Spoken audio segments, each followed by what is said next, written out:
messing with these people. I'm not trying to deal with these people. But I'll talk some shit from a screen. Say that in Jersey. Go to Jersey. Say what? We've purchased you a ticket. Oh, you know, I've come down with COVID.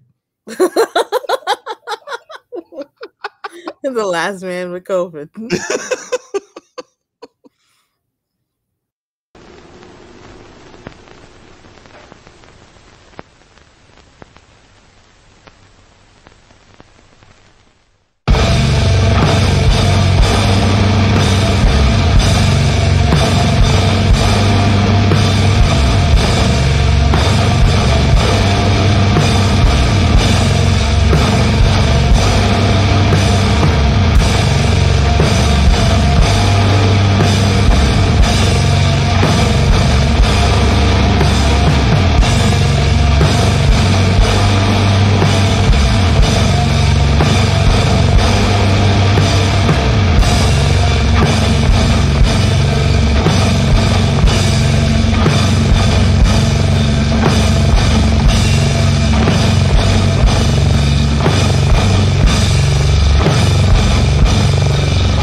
Good morning to most, good afternoon to others, and good evening to the viewing audience across the pond. I am Jason Miles, your host for another episode of This is Revolution Podcast.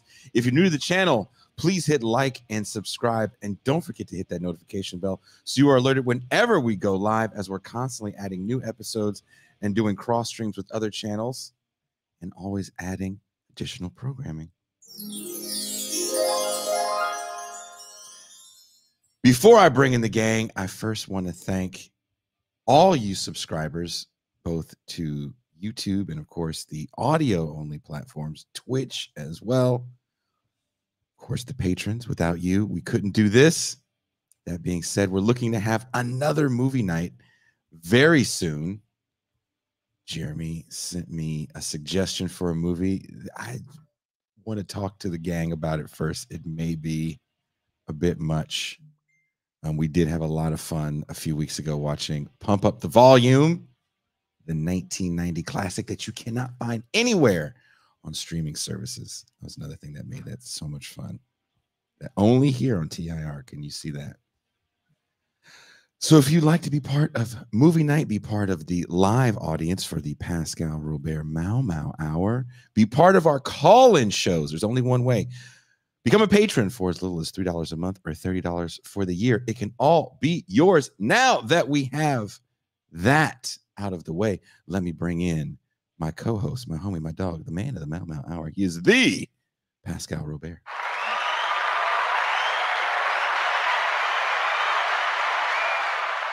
Peace and greetings to the chat. Peace and greetings to the audience. Peace and greetings, Jason Miles. How are you?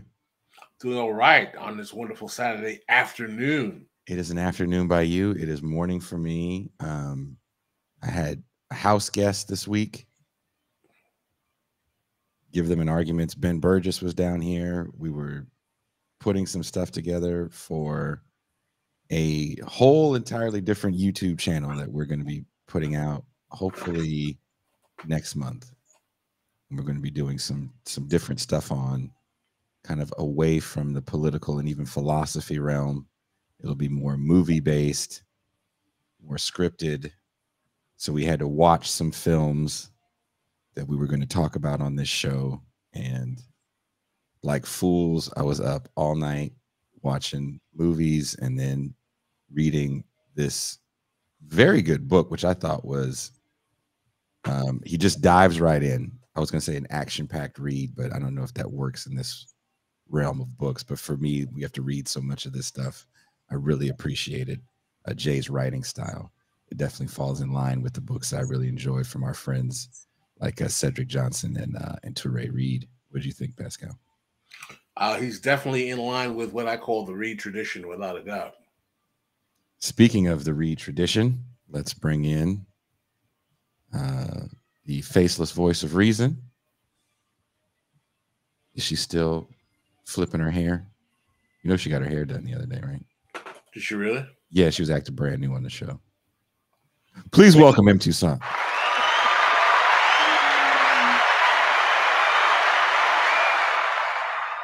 Hello, hello. Mhm. Hello, Jason Miles, and hello, Pascal Robert, who did not say hello to me, even Ooh. though I conspicuously cleared my throat. You were just like, oh, I hope she works on that. Pull up on the block, let him spray. You were not on the screen. How was I going to say hello? You could have said hello. You do it. You usually do it. I usually when you're on the screen. Yeah, okay, buddy. Mm-hmm. I'll let it slide this time. Someone says the Jackmaster is in full effect. So Pascal's Jack. Purple shirt, Jackmaster. Jack your body. Jack your body. Like, let's spray. If I had more time, I was going to put that on the soundboard for like the main show, because that's still when Pascal kept going, play it again, play it again. Play it again. Fit check. Revenge shirt, revenge shorts. Pull up on the block, let it spray. Yeah. It was priceless. It was priceless. That is one of the more priceless. I was trying to explain it to Ben. I was like, this kid hits this note that I'm still trying to figure out how he hits it. And it's just the most beautiful sounding note. But that is gotta be a patron. Gotta be a patron to understand. Mm-hmm. Fit check. And the Drake rap, which I thought was also rather Drake hilarious. rap was excellent. What did he say he was drinking? Cappuccino martinis. Drake. Watching the action in the Ukraine from a plane.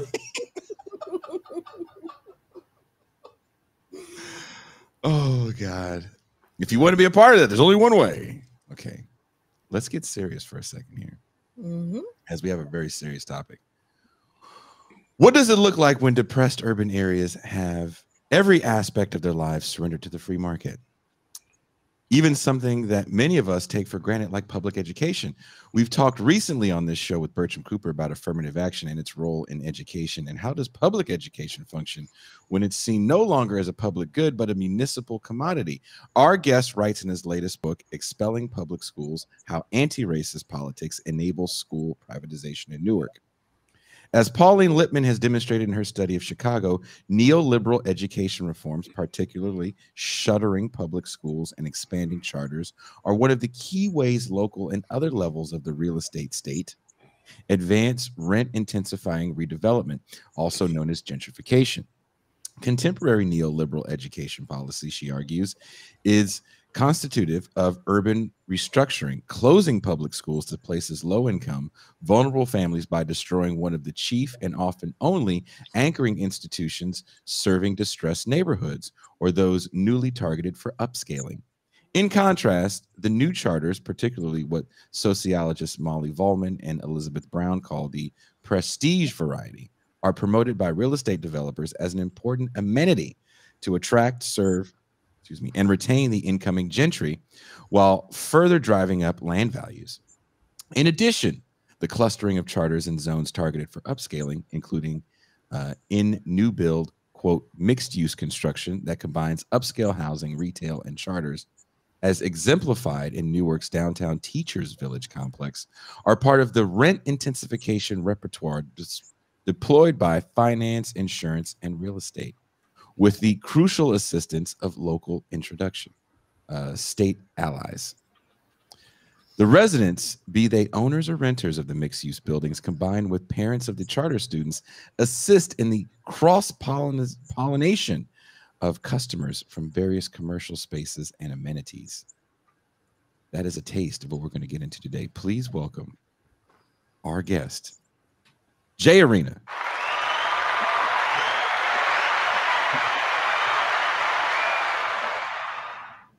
Jay, thank you so much for joining us today.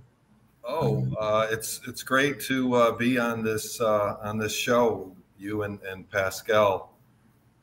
You know, before we get started, I lived in New Orleans for many years, and but I know you worked in offshore in Louisiana, which I'm totally unfamiliar with. I knew a few people that did work in that area, but I'd love a show just about your experience working offshore in that whole world, because it's another facet of Louisiana that I'm unfamiliar with.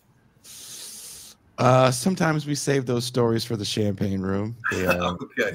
They're not for the faint of heart. It's a very interesting time in the Gulf of Mexico. There are aspects of it that I do miss, mainly New Orleans and Lafayette. But yeah, there's things that I'm very happy that I'm way over here now. It's a dangerous job. I know that. I'm glad you survived it. Yeah. Yes, a few people died actually while I was out there, but I was on the rig they caught on fire once, and all the drills you are not prepared for when a fire happens. But were you based in New Orleans or Lafayette? Where did you? I was based in Oakland, so I was taking the Greyhound bus. Oh wow! Jeez. Yeah. But that's it. You don't want to hear that story right now. Yeah. Okay. But now we're connected, so you can always hit me up. I think I might even have some pictures of how we even got on the rig somewhere. Great. But you start your book off in 2010, around the time you say you started organizing in Newark, New Jersey, which is kind of ground zero for this charter movement of the late aughts. What brought you to that organizing world in the first place? And as we discussed this past Thursday on the show, people are constantly looking for simple answers to complex problems. And this seems like it was an era where the answer to urban decay was with education. Right. And tenured teachers and decaying public schools were seen as a problem. And there was tons of money going into the charter school movement from major philanthropists like Bill Gates, and as you start off in your book, Mark Zuckerberg and Oprah Winfrey. So how did you even get involved in advocating in this world? Well, you know, you advertise me as an academic, and I am. I need a living, make a living. I'm a sociologist at CUNY, but you know, before coming to New York, New Jersey area, I was in New Orleans for many years, and I went there as a labor and community organizer in the mid '80s, and I was involved in a lot of different struggles. And then I later went to graduate school, and as an opportunity, that was the main, idea, was to be able to connect my research with the activism that I had been involved in, was continuing to be. And that's how I worked on the book on the demolition, the struggle over public housing and pre and post Katrina New Orleans. And then, I ended up at CUNY, and it was surprising. I'm from upstate New York originally, and I never expected I'd be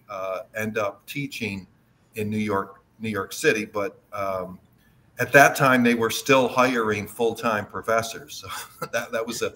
How far upstate are you from? I'm from a small town near Syracuse, central New York. So that was the thing. Growing up, whenever people would ask where you're from, you say New York, and people would automatically think the city. The city, right. And there's nothing that exists upstate above Westchester. But there's a real upstate. So I was there, but I was like in my just out of college in the early 20s. I went to New Orleans, and that was really my formative years. I was there over 20 years. And then in 2008, I was on the market, and a position opened up at CUNY Staten Island. And so that's how I ended up in that area. And I had a friend, maybe I should have gone to Brooklyn if I had bought something in 2008. I maybe could retire now or something. But, exactly. All of us could. Yeah. I mean, it's just like, so but I had a friend in the in West Orange at the time, which is kind of one of the suburbs of Newark. And so it was just easy. I moved in there, and then, you know, I started getting involved in it was in the midst of the Great Recession, and, you know, as a lot of leftists, we thought, well, this was a real opportunity to build a real fight back, a real alternative. And I immersed myself in a lot of different struggles. So that kind of then got me to Newark, which I moved to a couple years afterwards. And I was still actually finishing up, turning my dissertation into the book on New Orleans. But I always got, you know, connected to local struggles, and there were a lot of different fights. But the major one that was emerging was around the schools, and it, you know, Newark, as I opened the book with, received national, maybe international attention with the big grant that Zuckerberg gave to, quote unquote, help improve the schools. And it was a, you know, this collaboration with Booker and Christie. So that got a lot of attention, but there wasn't really a fight back at that time.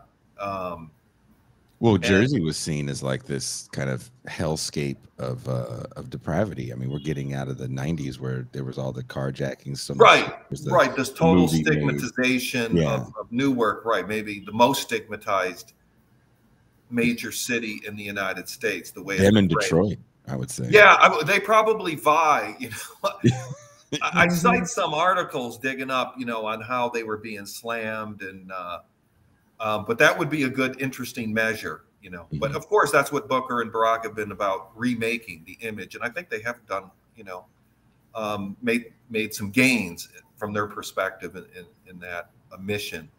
But the fight back didn't start till, you know, maybe 12 or so. And I had a friend, so I was still doing research. She said, she was an old actress friend. She said, look, you've got to do this, you know. And it was like an opportunity, this huge struggle, and kind of an extension of the work that I had been doing in New Orleans. And I was really interested in the whole education piece, which I didn't really, it was a part of the assault in post-Katrina New Orleans. You know, they privatized, they fired all the teachers, busted the largest union in the state, and chartered the whole district. And then there was a real organic connection with Newark, because that was the model that they wanted to follow.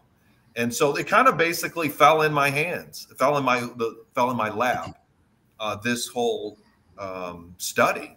And, you know, I try to connect with my activism. Although, you know, I do write that in the book on the methodological section that, you know, sometimes, you know, I couldn't be as open initially because that would close off people you want to interview and stuff. So you kind of had to hold back a little bit. Pascal, I know you have some follow-up questions. I mean, one of the things that I found fascinating about your book is that it's very much an important study on the way in which class within Black politics facilitates this kind of neoliberal regime that almost becomes a consensus point of what is deemed to be the voice of the community, while actually it's not the voice of the community, it's the voice of elites. And it's very much within the you know, the tradition of the best of, you know, Adolph, Torre, Cedric Johnson, Preston Smith. Can you talk about how you really got exposed to interrogating the role of class, particularly in what you talk about as the Black urban regimes or Black political formations, which is not a natural kind of analysis for people in academia to make? As a matter of fact, one of the things that those academics that I've just mentioned will often talk about is the kind of pushback that they get within liberal academia from discussing and acknowledging that class actually has a role in the development of Black social and political phenomenon. Right. Yeah, Pascal, thanks for that. Well, first of all, I wanted to say that this is another reason I'm really excited to be on your show, is because I think TIR is the major exponent popularizing the ideas of what I call a school, the Adolph Reed, Torrey Reed, Cedric Johnson, Preston Smith II kind of school of post-civil rights Black politics. And I think you guys have done a great service of getting that work out. And some of the interviews you had actually during the pandemic, I think that's when you guys emerged. I mean, and Adolf was on a lot of different shows to help me kind of think a little bit more deeply about the Newark case. But my interest in Adolf's work goes back to my time in New Orleans. As I said, I got there in the mid '80s, and it was actually the end of the second term of the first Black mayor, Ernest Dutch Moriel, whose son is Mark Moriel, who was subsequent mayor, is now in the head of the National Urban League in New York. And actually, he lives in the suburbs. I think he lives in one of these swanky South Orange suburb of Newark. But, I was involved in struggles. Well, I worked for a union. It's kind of another story, Local 100, the Acorn affiliate. And we were in a fight around public housing, organizing the workers there. And, always coming up against the Black political establishment. There were a lot of, protests against police brutality, a lot of different struggles. And it was the Black political elite that were in power in alliance, with white corporate elite. And so I was kind of involved in that stuff. And then I did later travel in Latin America. That had another effect in kind of moving me toward Reed's work. And this was in the early 90s.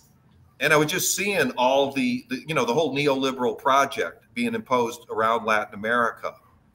And there were protests, there were resistance. And then when I came back to New Orleans, this is kind of in the mid 90s, it was just like an extension of what I was seeing, not the resistance part, but the assault on public services.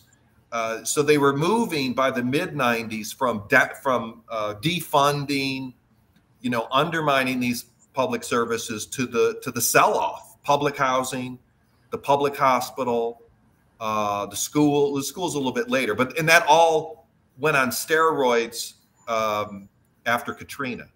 But and a lot of the activists that I had seen were collaborating in some of this stuff. And it's like, so you got these experiences, you've got to go to theory. And I kind of stumbled upon his work, but it really spoke to what I was seeing on the ground. I mean, you need theory, right? You need theory and practice. And that was really the theory that helped me kind of understand what was actually going on in New Orleans. And so that was kind of the historical origins of my engagement with that school. And then coming to Newark and then seeing this case, the whole struggle around the schools, his work spoke even more. And the further development by Torrey, by Cedric Johnson, and Preston Smith's work was really fundamental. Analysis of social democracy and racial democracy. It was very helpful. That really was the anchoring analytical tool to understand, to get at what was actually going on. Well, one of the reasons why I found your book and your work so important is that, as someone who was a longtime student of the way in which neoliberalization, or the way Black politics has been attenuated to neoliberalization, right, is that I've noticed that the bellwether that has always been used as the test to the whether or not the fealty of the Black political actor towards the corporate neoliberal agenda, the bellwether has always been charter schools. It's always been the that has always been the primary mantra, whether it be Cory Booker, Adrian Fenty, Arthur Davis, Hal Ford Jr., right, Barack Obama, that whole kind of petri dish of those 5 or 6 individuals who were going to be tested as to whether or not they'd be the first Black president. And the question I want to ask is that, when do you see that these machinations really start developing, and where do they come from? Well, are they something that comes out of the foundation world? in the liberal democratic infrastructure? Is it something Right. that comes out of the corporate world of the right that moved to the more liberal spaces? When, Right. because Greg, I mean, not Greg, but Glenn Ford talks about it in his piece, Fruit of the Poisonous Tree, about how the corporate right-wing money starts really in the late aughts, in late in the late 90s, early aughts, Right. to move into black politics. When did you start seeing these trends? Well, I think public housing, you can go back, and I do trace some of these historical transformations in black politics, part of a broader movement to the right in American politics. But, the black urban regime emerges in the crisis of the Keynesian Fordist regime, right, in the 1970s. I think the first major black mayor which the Ford Foundation gets behind, is in Cleveland. And then, in the 70s, they really take off with Maynard Jackson in Atlanta,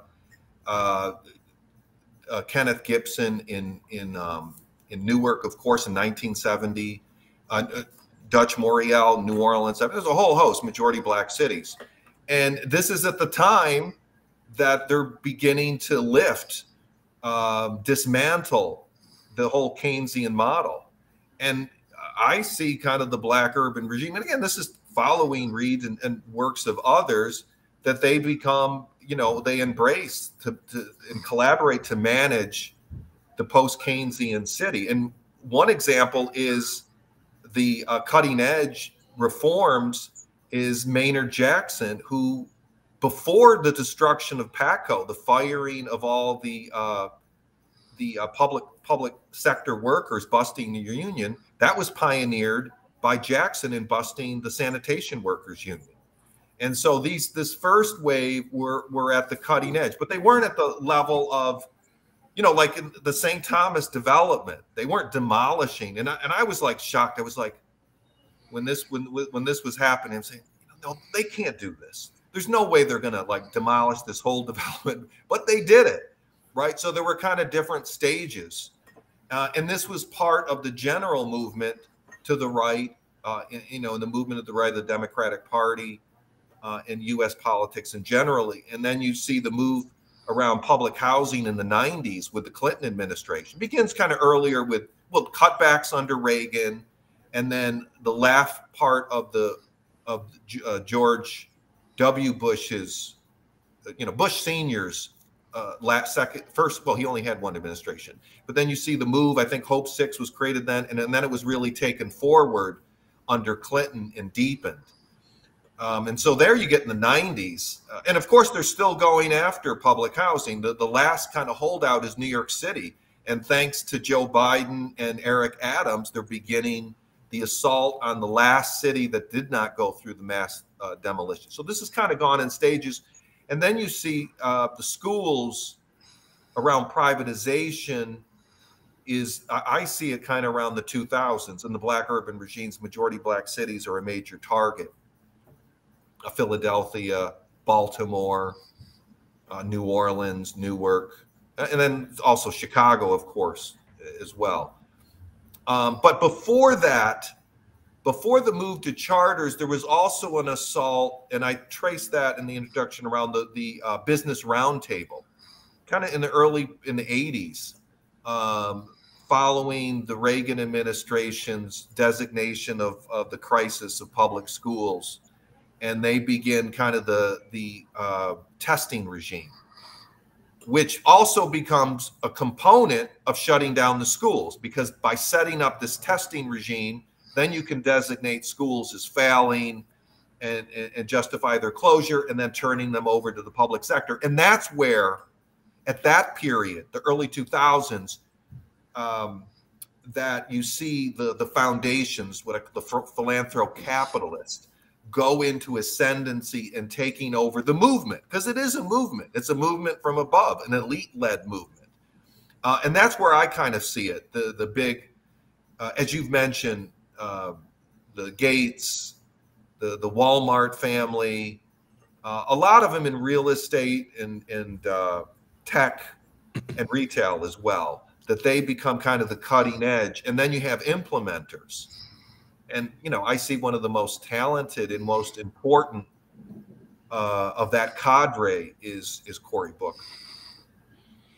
No doubt. You have to have someone in politics to get these things rolling. And I think Cory Booker represented, you know, kind of the perfect Black success story for a lot of people, especially kind of on the rise of Obama at around the same time.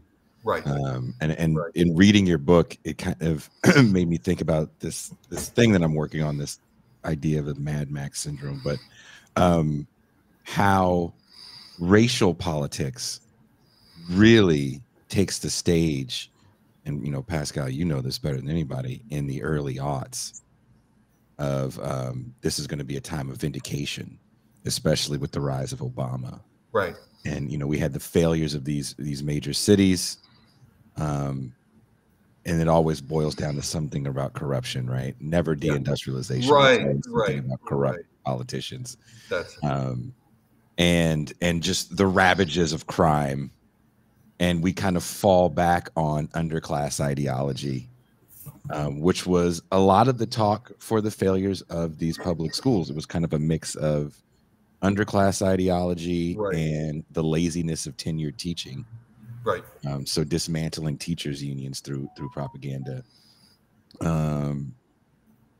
Pascal, you know, I know you wrote on this as well during this time. Mhm. Can you actually kind of paint a picture for people about what the early 2000s looked like? Well, I mean, really, the early 2000s are a period in which there's this kind of stark demarcation between what is considered to be the new guard of Black politics. This new kind of, like, I think in your book you call them the third wave, Jay. The kind of you know, Ivy League attenuated kind of and Glenn Ford used to call it really like the petri dish of the five suspects, which was Cory Booker, Barack Obama, Adrian Fenty, Hal Ford Jr., Arthur Davis. Those guys, they all came out of the kind of Ivy League or Ivy League related universities. They all were flush with charter school cash. They were very, very neoliberal. They all spoke in respectability terms, in terms of racial uplift. They use a lot of that kind of underclass ideology in terms of blaming the failures of the families and the fathers and things of that nature. And it was very popular with what was still to be considered before the crash, a burgeoning Black middle class coming out of the real estate growth of the early aughts. All right, that still hadn't felt the sting of the collapse of the Black real estate development kind of paradigm. And because it was so easily to distinguish the Republicans in the area of Bush as the bad guys, because Bush was considered to be such a total failure in terms of his marshaling of the war on terror, these new faces of Black politics caught the imagination of a lot of younger people. But one of the things that a lot of people fail to realize is that there was a massive schism in the old guard that came out of the first iteration of the Black and urban regimes. For example, the Charlie Rangel types, all of those guys, they didn't support the Obamas and the Cory Bookers early on at all. They saw them as interlopers. They didn't trust them.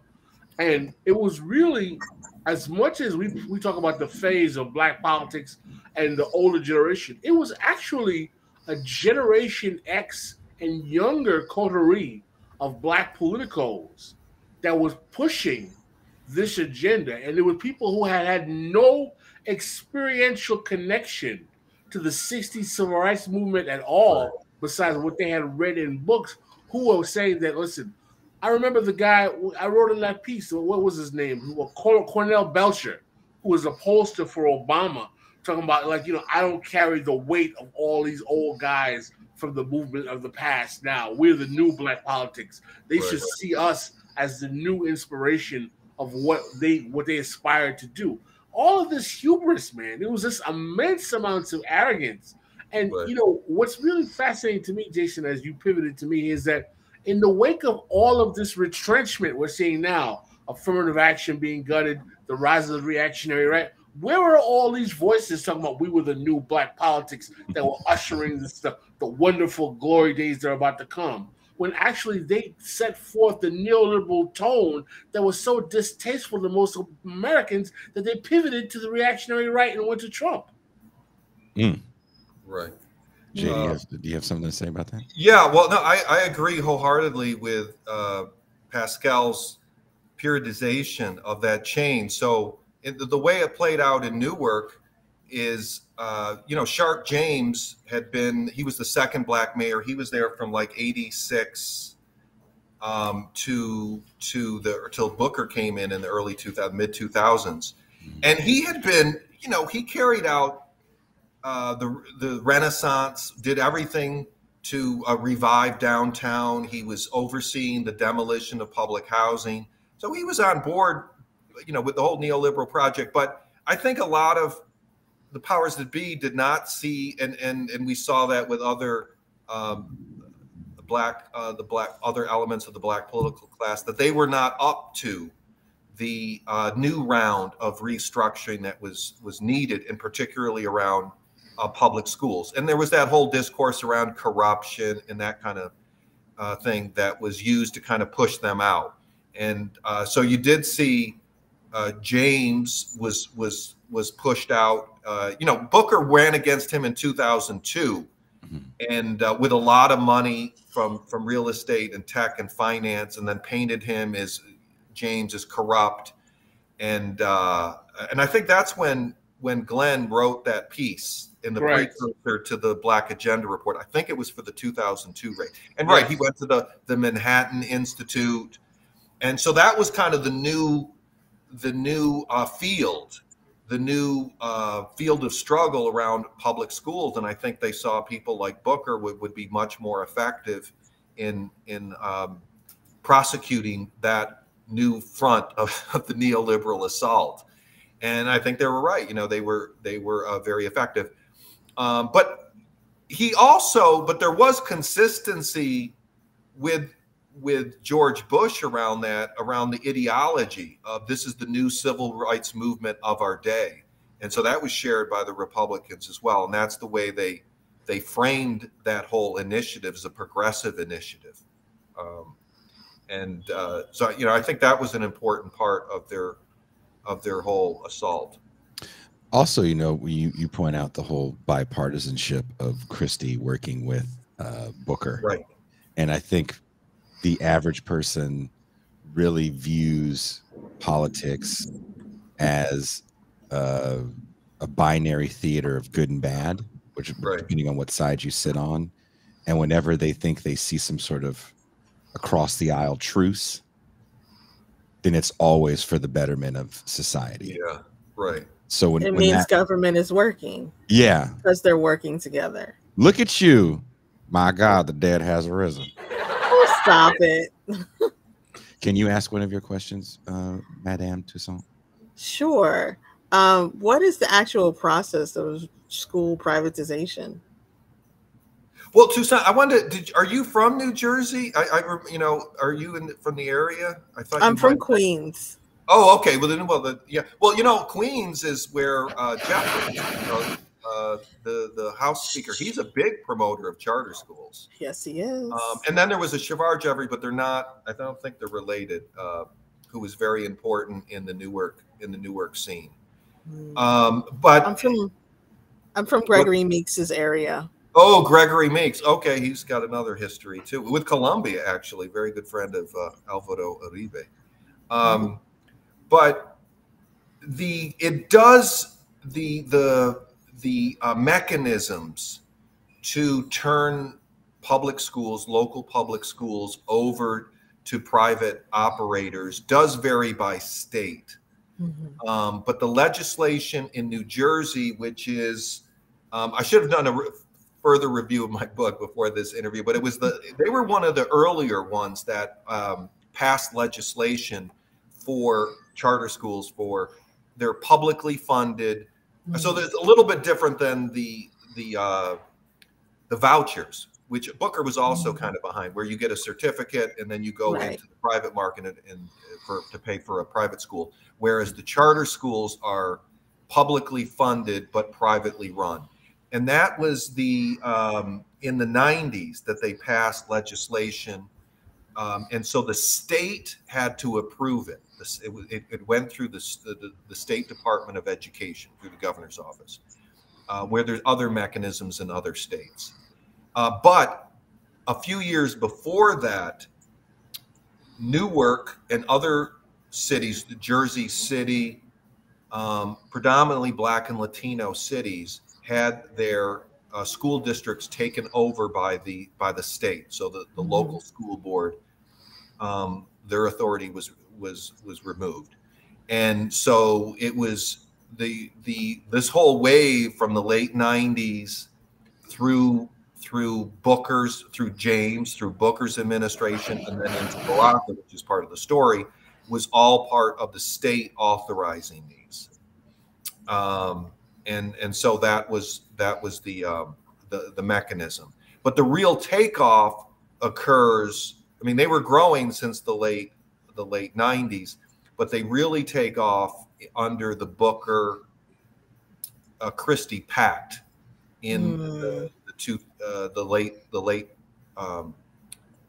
late first decade of the 21st century, because Booker comes in 2006, and he does a lot of things, because this is just in the aftermath of Katrina, and that's where a lot of the money, increasing large amounts of money from the big five philanthropies, come in and fund and push forward the money for the charter schools.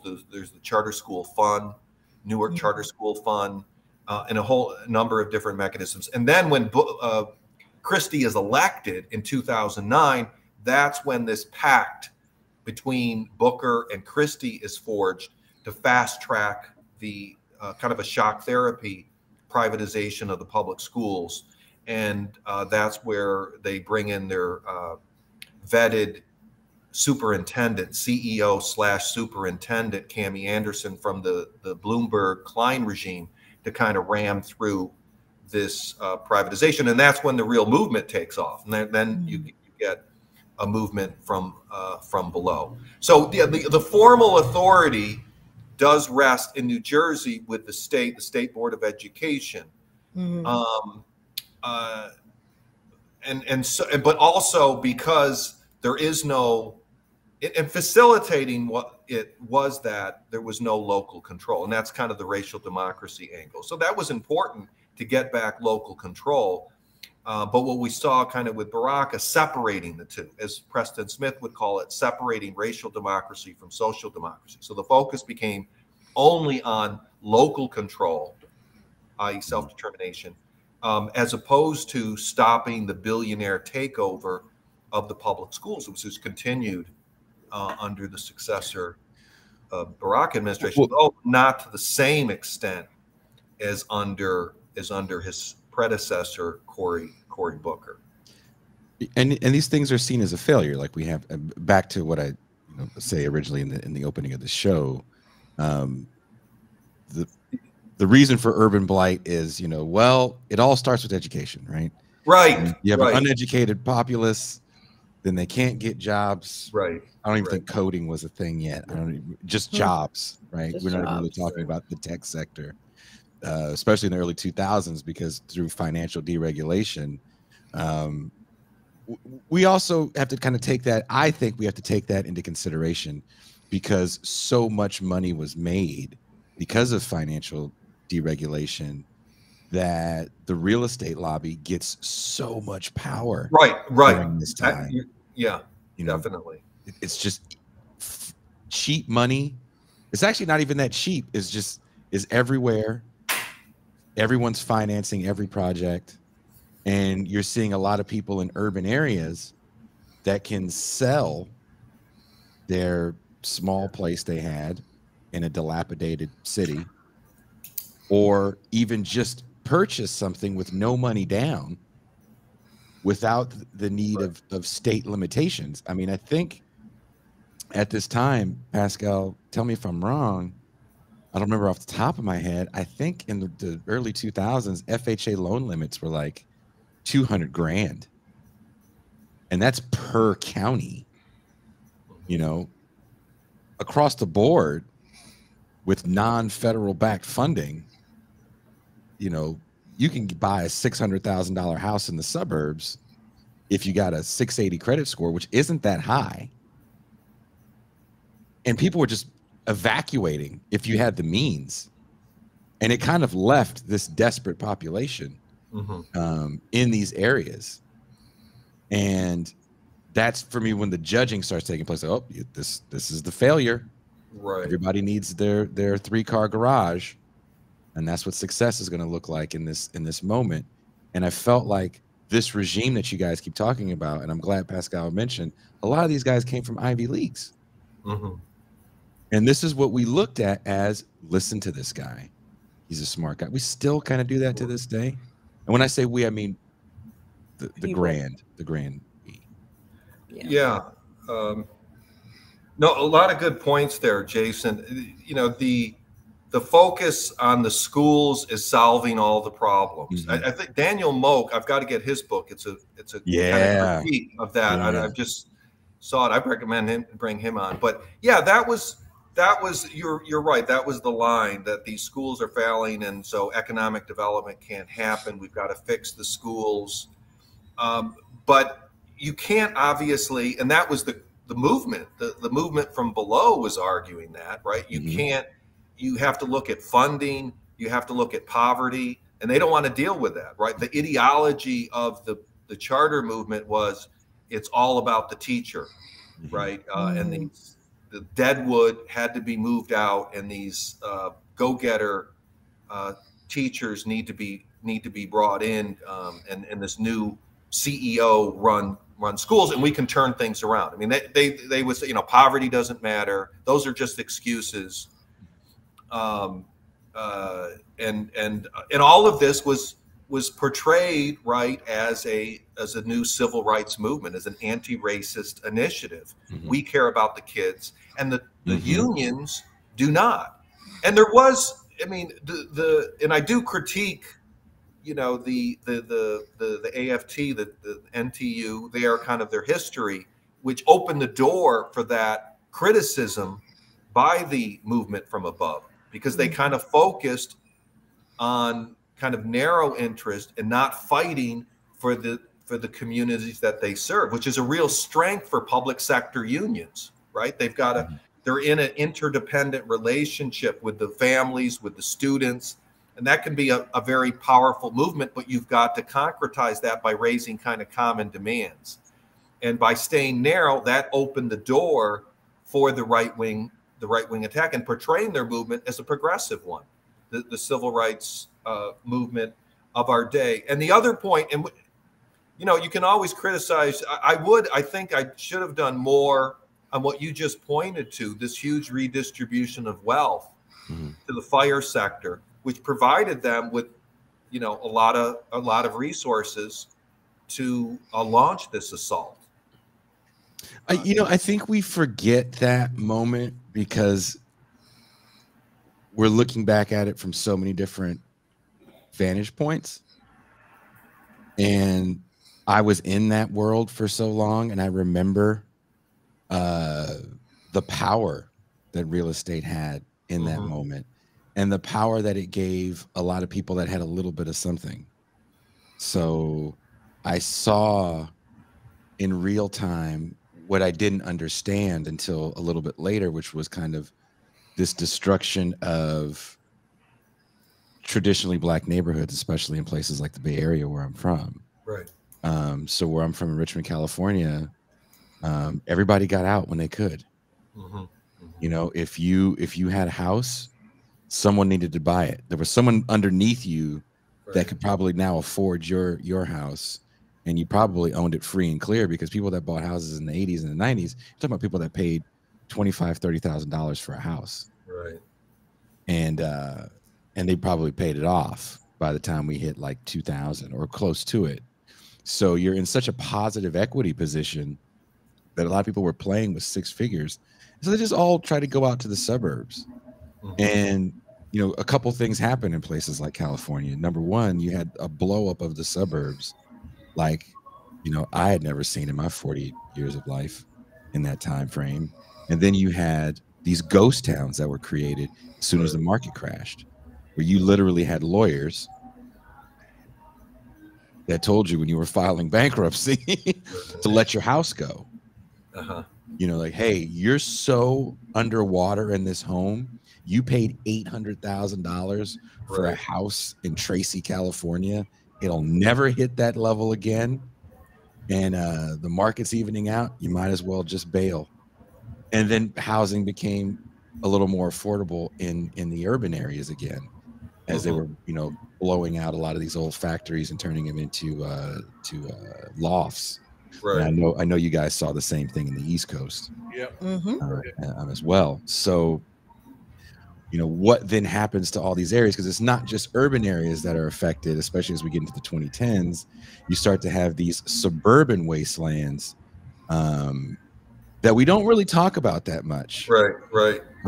But they definitely exist. I mean, I think the mayor of Stockton had his own reality show for a while, because he's the guy that institutes the when he gets in office, the universal basic income, because that city was so poor, it was so vacant, that it became one of the most violent cities in California.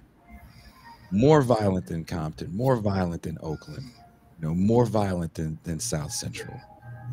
Was this kind of bedroom community, because you just left it open after everybody left. You know, schools were empty. So well, yeah, sorry. But on Newark's case, I mean, obviously, you know, the whole deindustrialization, which was that, you know, has a long trajectory, which was an effort to undermine labor. The deindustrialization movement out of industry of major cities, and Newark being a prime example.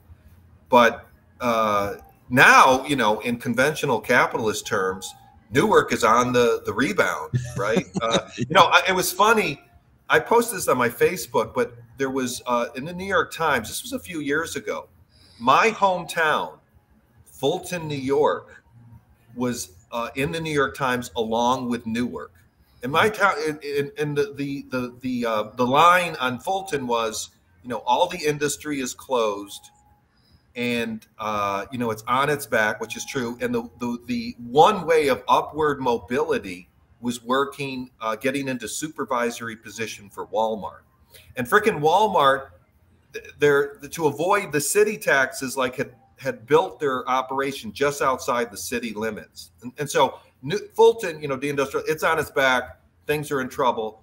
In contrast, Newark it had gone through this long deindustrialization, loss of population, racial strife, poverty, shootings, you know, the whole 9 yards that people associate with Newark and other cities like that. And now it was on the rebound. But in both cases, because of real estate and the new development that's coming in, which has gone even much farther. I mean, it's if you take you know, if any of you have been to Newark, you know, 20 years ago, and then see all the development that's going on, especially around the transport hubs, Penn Station, Broad Station, the downtown area. But in both situations, working people come out on the losing end, right? So Newark is in a recovery, but you know, working class people are being displaced, are not benefiting from this. And of course, the current administration will defend itself, and they're, you know, making measures to you know, allow people to stay in place. But the reality is that the beneficiaries of this model go to a handful, and that's, you know, part of what I'm writing about is we got to build an alternative, right? That's what I think is important. Although, I mean, it was a strong movement, but in the end, the ruling class came out on top. And so what can we do? We can analyze the struggle and take out the lessons to building the fight back that we so desperately need. And I think one of the lessons from Newark is that you got to fight for what you want. You know, you've got to fight and for a comprehensive program, and that's the only way you make advances. You know, fighting for what you want, and we need a comprehensive program, not kind of what Les Leopold, I don't know if you had him on, but he's another guy to have Les Leopold, Runaway Inequality, who writes from Montclair, New Jersey, which is a swanky suburb. That's where Princeton's near, right? Isn't Princeton over there somewhere? No, that's a little bit farther south. Montclair's about a half hour or so. Is that where all the rich people live, like Jay-Z? Yeah. Okay. Yeah. Who's that guy that has the late night show? He lives there. It's like progressive. It's considered very progressive, but it's basically the base. It's the command and control center for the charter movement nationally. And yeah, so he writes about, getting back to Les Leopold, that we've got to get out of our silos. We've got to have a comprehensive program. So I think that's one of the lessons to build our movement. And then we've got to have real democracy over our movements. That's true. I mean, getting back to what you were saying in your book about, you know, real estate lobbies wanting these mixed use buildings where you can have a school and you can that go blew upstairs. my mind, because you know what that was the model of, and it failed, was as WeWork was blowing up, right? The tech company that's just a real estate company. They started to build out these mixed use buildings, literally what you're explaining. And it reminded me of a movie that I don't discuss that much anymore on this show, but RoboCop. And if you remember the movie RoboCop in 1987, it is kind of a textbook explanation of what you discuss in your book, not so much with the education standpoint, but with the point of it's neoliberalism defined in its simplest terms, right? The whole reason that they have this police force of robotic cops is because cops are striking, which is something we don't see in the real world. And they want overtime. And they're like, well, we can get rid of them with these robots, and we can clean out the city faster, and we'll be able to build this whole new place with better people. And that's ultimately what we want. We want to get rid of these ne'er-do-wells, right, and bring in the better people that have the money, and we'll have a whole shining city on a hill for them to live and exist in, and we can have it built for this type of person that wants to drop their kid off, go upstairs to Pilates, and then have another floor where they can do their remote working. To some people, that sounds like the future city, that like when Google says, hey, we can have a whole Google city. And that's what some people want it to look like. And that, for a lot of people, is what progress looks like. So I thought that was fascinating when you said that. It definitely floored me. Same. What do you think about with the post-pandemic situation? And so I mean, when I was writing this was before the pandemic, and now with the exodus from the office buildings, which could be set off the next leg of the next financial crisis. But I think building that kind of environment for, especially like, you know, again, I'm from the Bay Area. So a place like San Francisco, there's two things that are happening in San Francisco. I've actually come across people in the education community that believe that what's going on in a city like San Francisco is more of a capital strike, because leases just happened to be coming up when the pandemic hit. Right. So no one knew what was really going to happen. We didn't know how long it was going to last, and people got accustomed to working from home.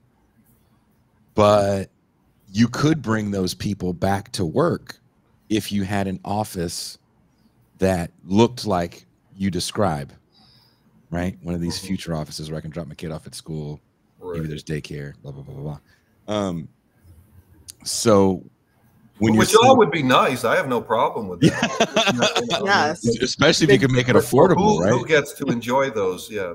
And that's the thing, who gets to enjoy them, right? And that's the big issue with this stuff. And so you're seeing a lot of places leave the city of San Francisco because they want the same subsidies that they were given initially. We want the no property tax. We want the no sales tax. We want the no employee payroll tax. You know, we need to have all these same subsidies that we were given because they're going to give it to us in Texas. But as we've come to find out, people don't like staying in Texas. The weather sucks. Sorry, Texas, your weather sucks. Ouch. And, you know, I don't Has care. that heat dome moved over to Louisiana? Oh, I'm not sure. I haven't. I heard it was been in the moving South in a east. It was while. going to hit, so I don't know how things. It's always hot enough in the summer in New Orleans. So it's disgusting. I mean, if you've lived in California, especially the Bay Area, we don't have like the idea of seasons is not a West Coast thing. So when you go to Texas, you're like, oh, it's really hot here in June. Right. I don't like it. And they can't stay. So you're seeing kind of a capital strike, and they're holding these municipalities hostage. So will the municipalities cave in to the demands of capital, which generally they do. But yeah, they're going to come after us with just more assaults. I mean, that's what we're seeing, and we've got to get our act together. And Pascal, you reminded me, you know, I think it's chapter 4, when I talk about the fight back, there is a model, and that's one of the positives that come out of Newark. There was a people's conference, which was an attempt to bring various movements together to what we can agree on and begin a struggle around that. And the late Bruce Dixon attended that conference in 2013, where we missed greatly. And his work was really important. I mentioned Reed Johnson Smith, but Glenn Ford's work and Bruce Dixon, you know, are especially important, influential in my thinking. And that piece you talked about, 2002, I think that was with under the Black Commentator. Yeah, it was under the Black Commentator, right? Right, and that was really sharp and right on. And he tried to get it to Sharp James, but you know, James wasn't, I think, really cognizant of what he was up against. Well, some people argue that piece cost Cory Booker his first election run. It might, you know, he did get it. Yeah, maybe, yeah. And then, of course, Chris Christie cost James his freedom, brought him to jail. Yes, right after that's another component of the Chris Christie story. Pascal, I know you have a follow-up question. Yeah, one of the questions. Well, back in line with your thinking there, Jay, is we talking about the movement from below. I'm interested in how that was kind of sabotaged by Ras Baraka's kind of racial democracy and his self-determination campaign. What's really fascinating about what your book explains is how Ras Baraka campaigns against everything Cory Booker represents. Right. His attempt to run for mayor. And then he gets into office and replicates the whole model that Cory Booker with some slight kind of nuances. Now, one of the things that I find interesting, right, is that Ras Baraka had certain advantages in that he had what I would call a certain racial authenticity. Yes. That Cory Booker did not have because of who his father was. His father being Amiri Baraka, the long-time civil rights leader, going back to the 60s, poet, writer, activist. Leroy Jones, who wrote many books, was also very much involved in the Gary Convention in 1972. Ironically, ends up supporting Barack Obama, which threw a lot of people for a loop there, because Obama and Cory Booker had the almost exact same politics. So it's incredible that he found. And by the way, his support of Barack Obama is out of pure racial vindicationist politics. So Ras Baraka has these kind of long bona fides because of his dad. And how he plays on that to create this kind of, to tap into this movement. Can you talk about that and how he ends up kind of just replicating the same model? Right. Yeah. I mean, first of all, he's a very impressive political operator. And that's the word. But he's you know, as you mentioned, he's the son of Amiri Baraka, who did, and I draw a lot from Cedric Johnson's work on the Black Power movement and the Black political conventions that Amiri Baraka was the major mover behind, and to kind of operationalize Black Power at the municipal level and beyond. And so he comes out of that. He's an activist. He, you know, he did come back to Newark. He went to Howard University, and you know, he was involved with the protest against the campaign manager.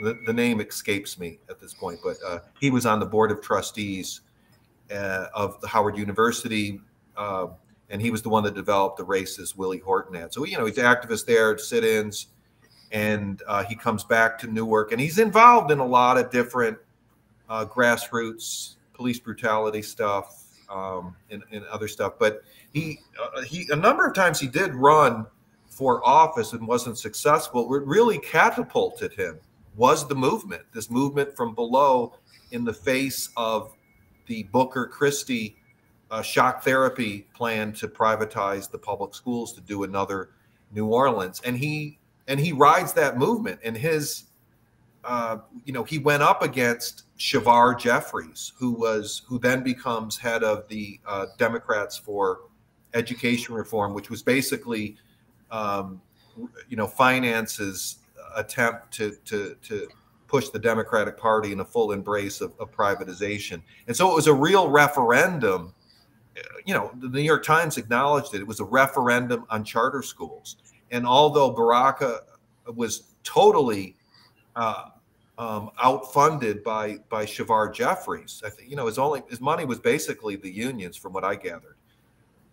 He won convincingly, and so he clearly rose to power, and he allied with that movement, with the student movement, and became. You know, I think they were pretty impressed with his trajectory, his radical pedigree, and he did a lot. He did help push the movement forward. There's no that's clear. There's no denying that.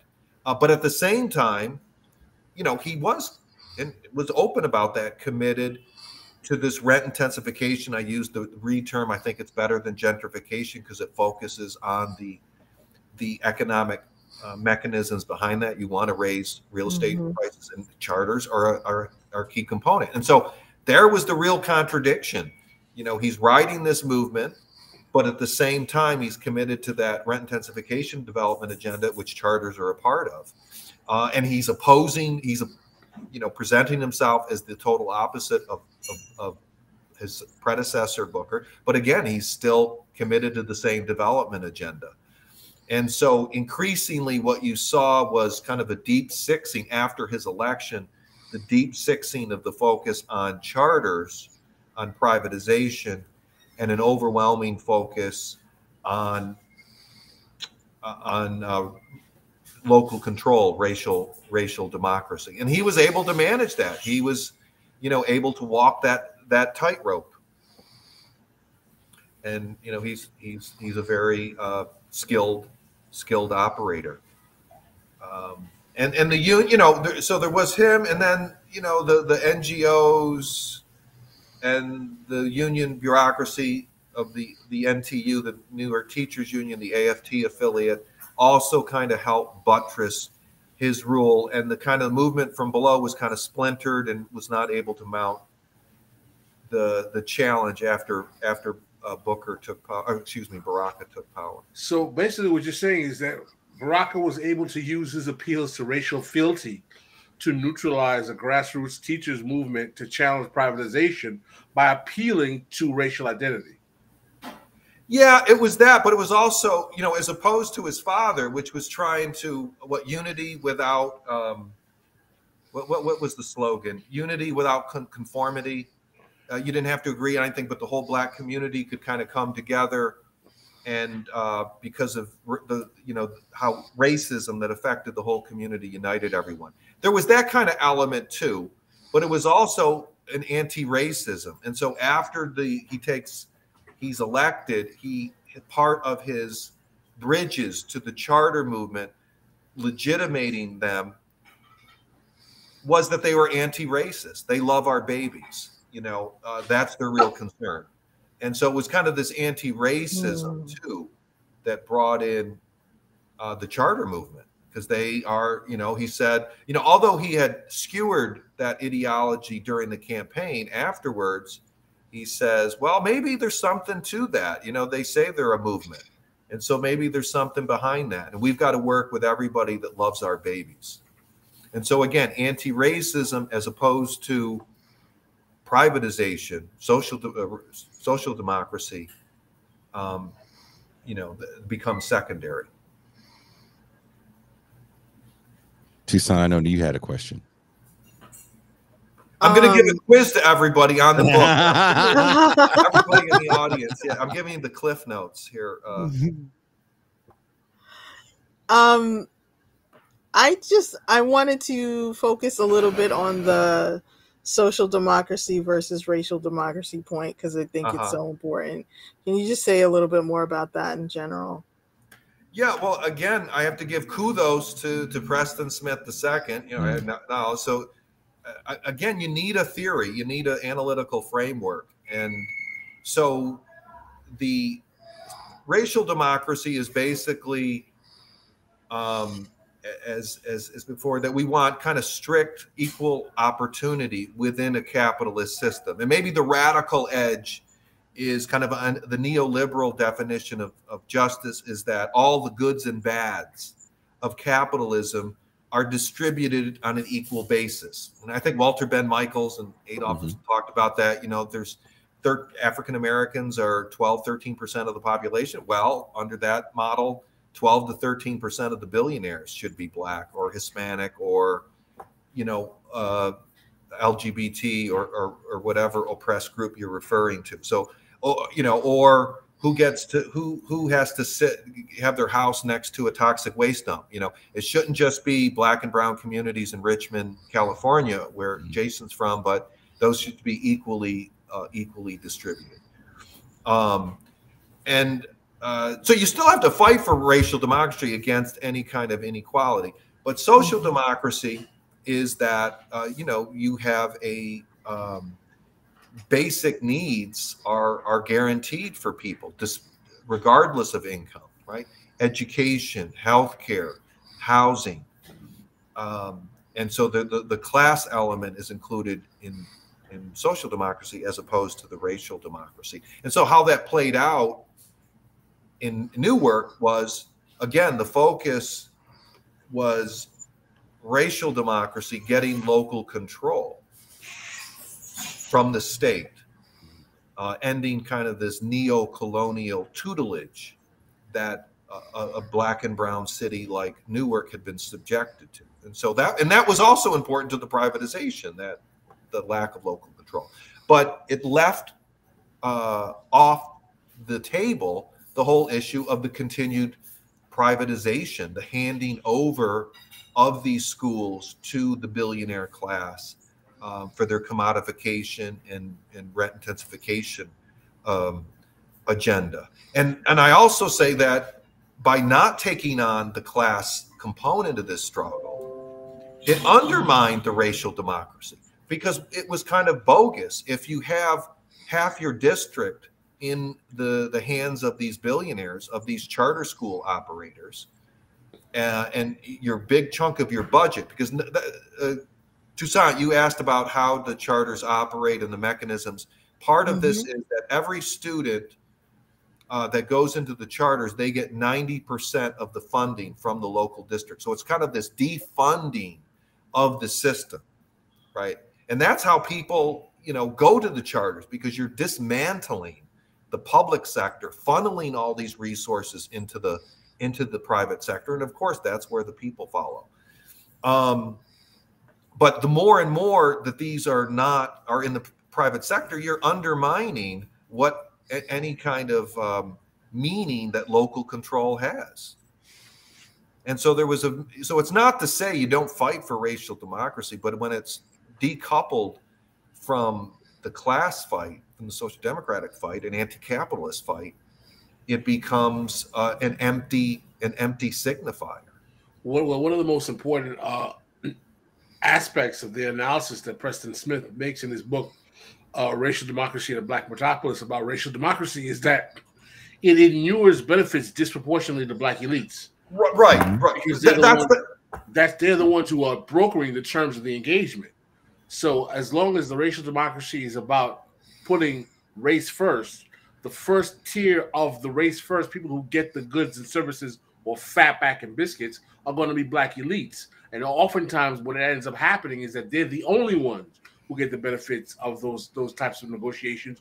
And you get situations like you have coming out of the 60s where the remedies for quote unquote Jim Crow segregation that we got, barring, the global society, like affirmative action, minority set-asides, and small business development, were really class projects of Black elites that did not really transform the material conditions of the Black poor and the Black working poor.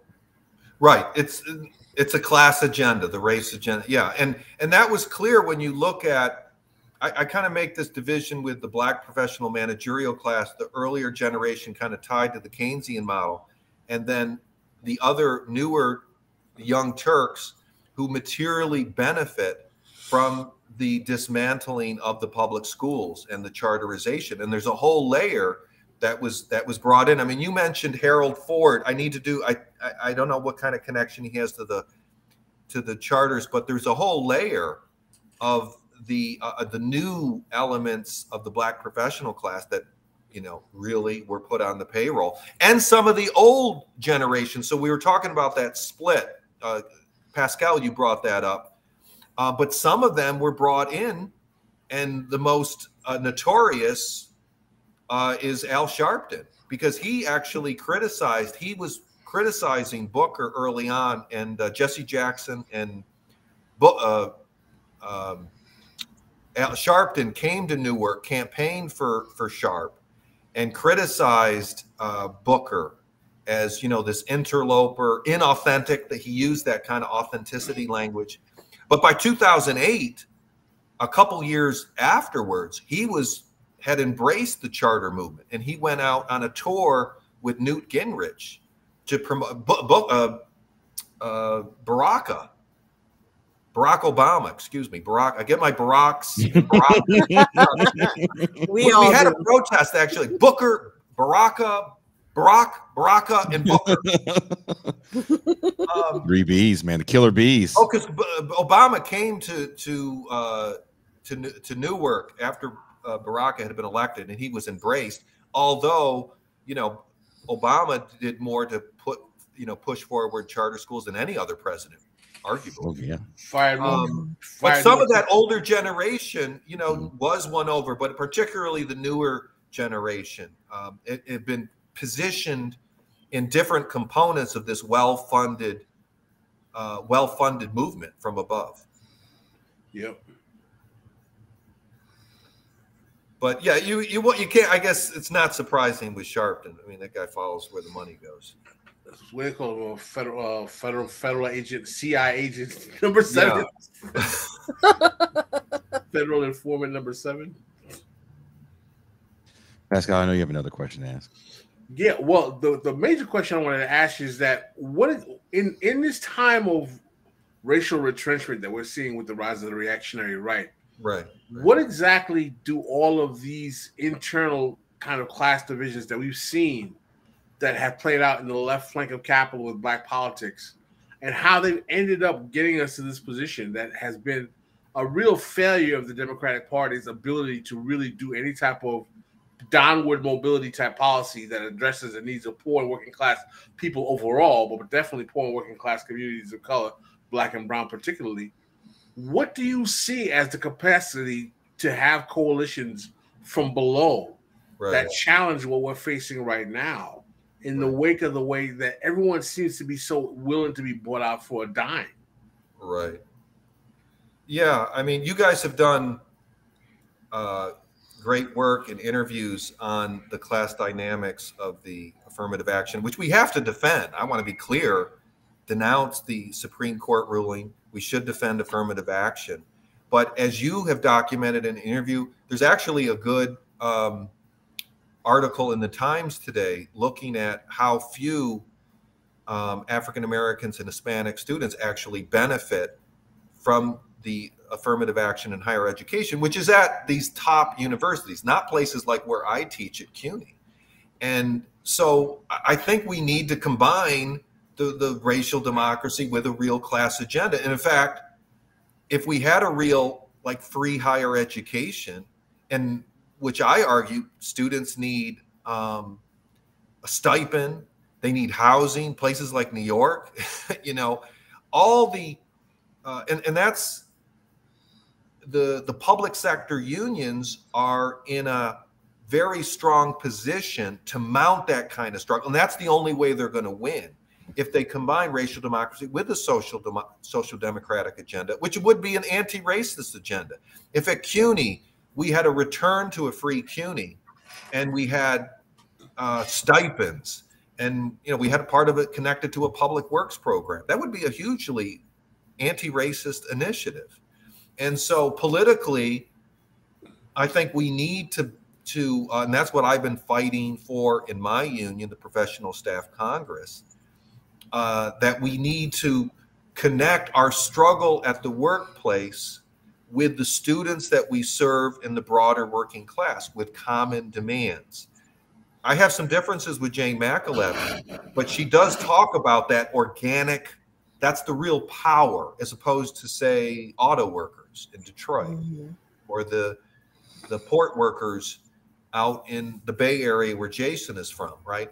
Our real power is that organic relationship with the thousands, tens and hundreds of thousands of working class people that we serve, which can only be activated by raising common demands, like around, you know, ending the two-tier divide. We got to, you know, 70% of the faculty at CUNY are contingent workers.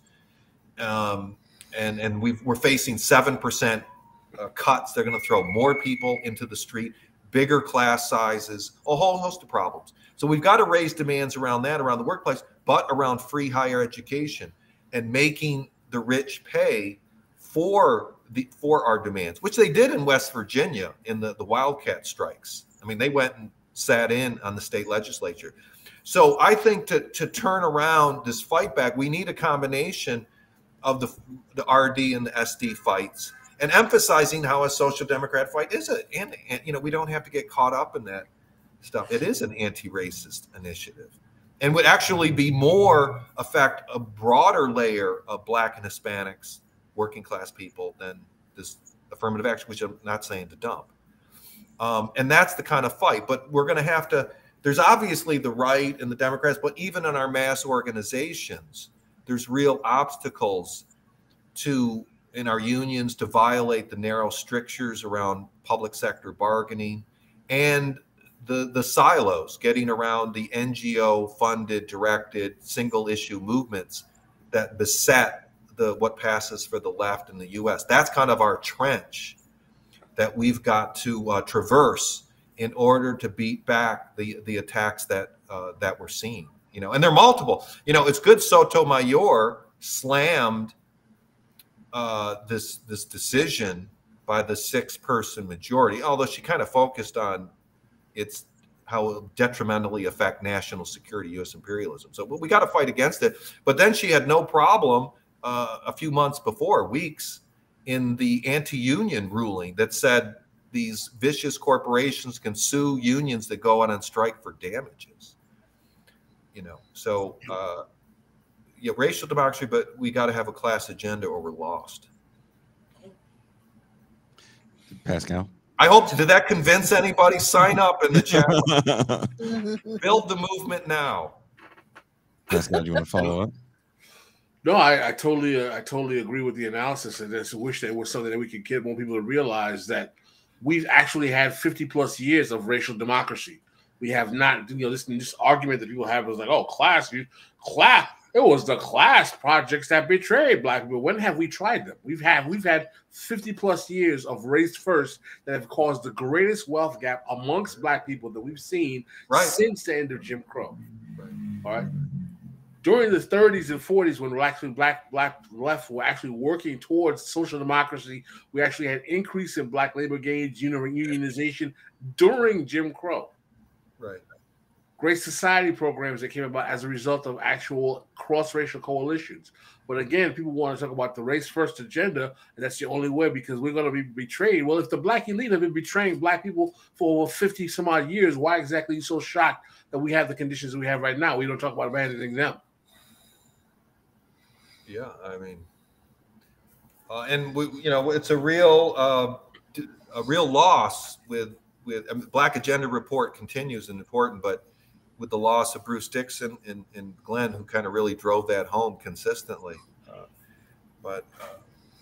You know, we need to put those ideas into practice. And so, again, you know, the book is all about the lessons that we can draw. And so I think there's some real opportunity in this period to kind of build that kind of fight back. And we are seeing some of that, but we've got to get out on our silos, common demands, and begin fighting around that, and have our own democratically controlled candidates running. And I think my battery is getting low. I need to plug in somewhere here. I don't want to lose. You got to have special plugs where you are.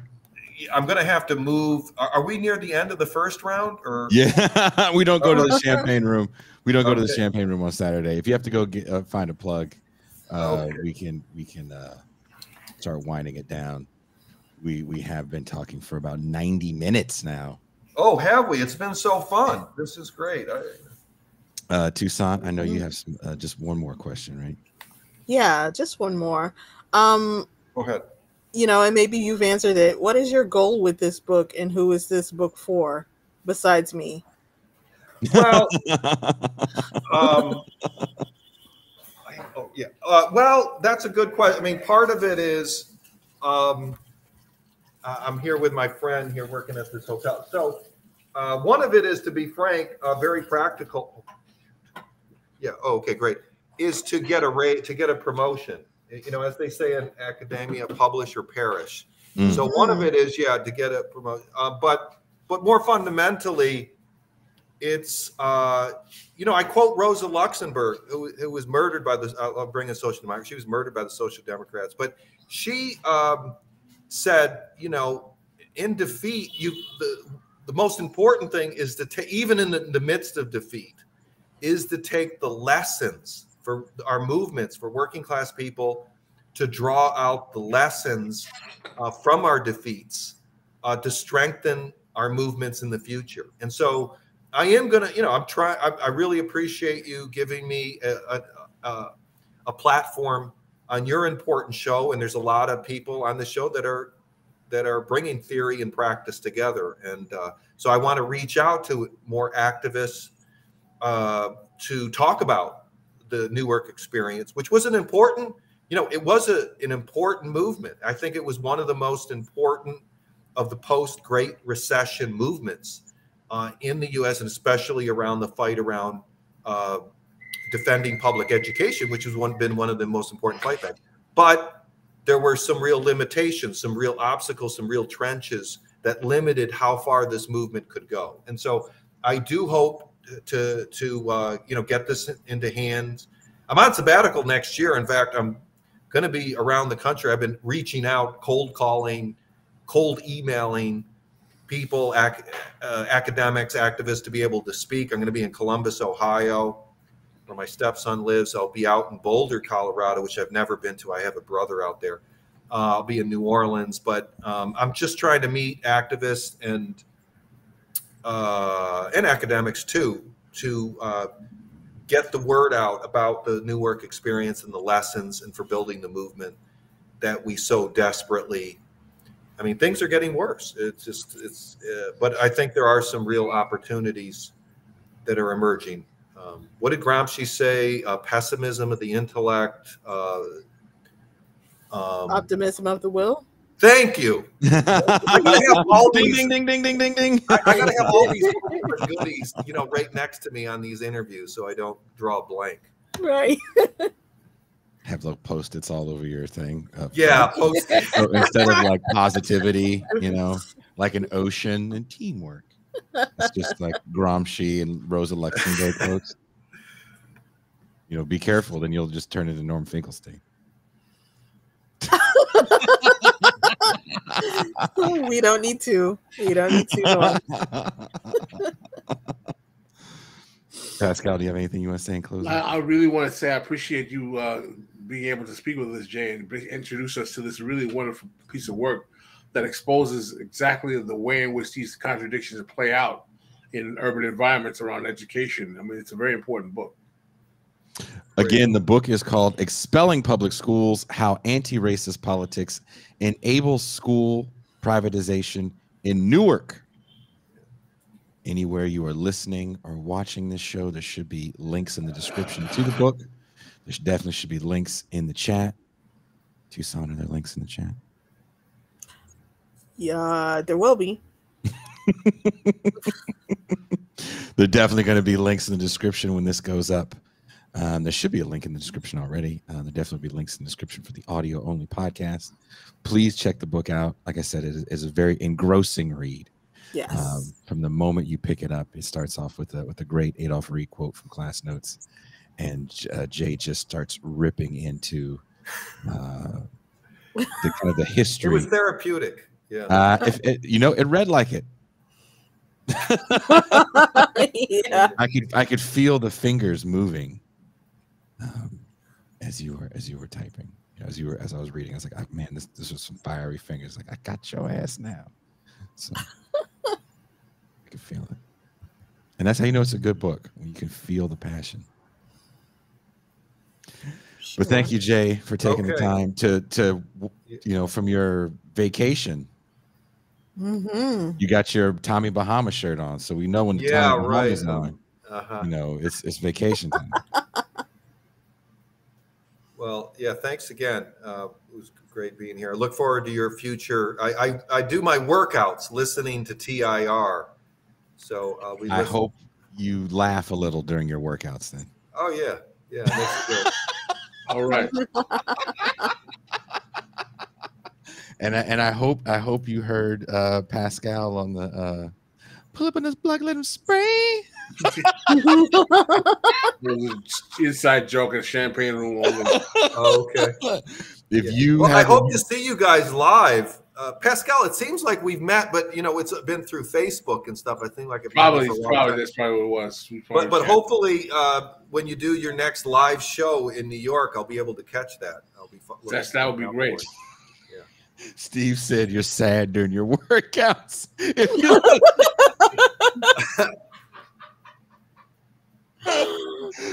That's funny. That is very funny. Maybe that gets him extra fired up when if you listen to the Thursday show. Maybe he's like, God, yeah, it's so depressing. I gotta.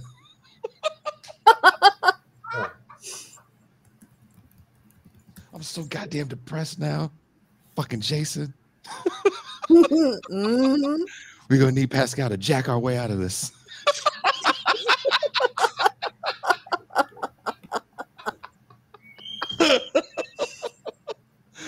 Thank you, Jay. Thank you, everybody, for watching. We will be back Tuesday, which is what do they call that day?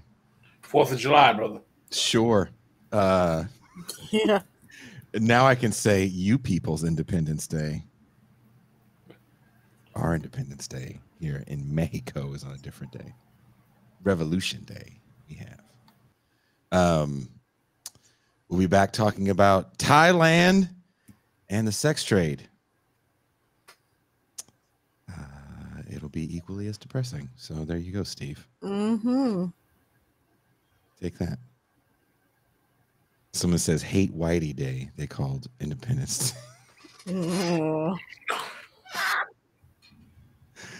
Interesting. Read some Frederick Douglass. Work it out. Jack it out? Is that what you said? Jack it out.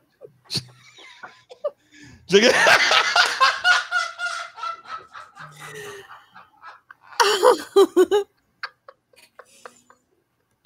I want to play that song so bad, but we can't. No. Don't do it. We cannot. You know, they before we go, they demonetized the show with Bertram. Are you serious? You play music? No. They said after a physical review, we can't run ads on this. It's light-skinned Negroes talking, man. Light-skinned people talking, dude. Someone said Juneteenth is Jason's Independence Day. My family is not from Texas. Moving to the country, gonna eat.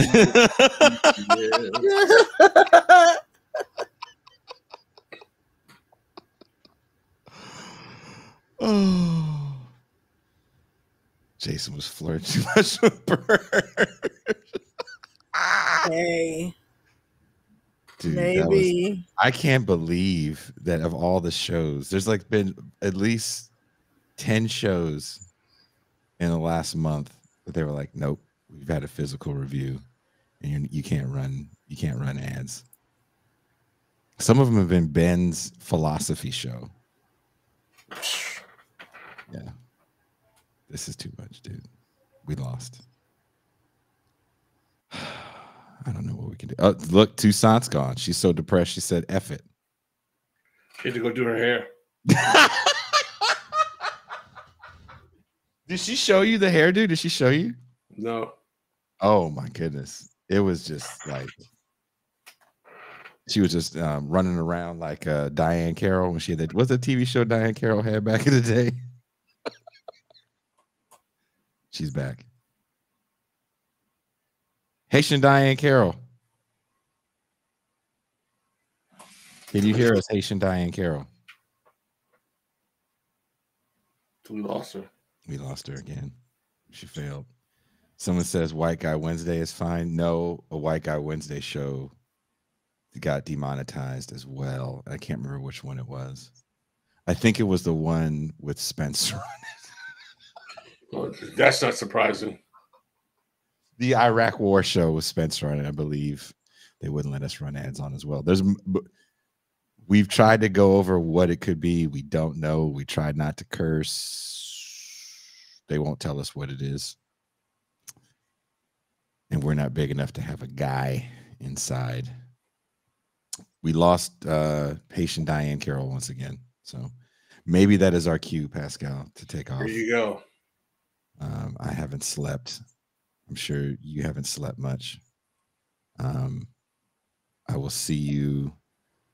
I won't see you guys for a while. I'm back. No, you're not. I heard Pascal singing Peaches. Yeah, he was singing Peaches. I didn't see that one coming at all. I heard that. But yeah, excited to do this show, and then this Thailand sex trade show should be an interesting topic. We're bringing Neha back on. Neha. Got you all in check. Ha ha ha. Ha. People be hitting us up when we tell them like all this shit happens on YouTube. They're like, you can always go to Rumble. I'm like, I don't know if that's better.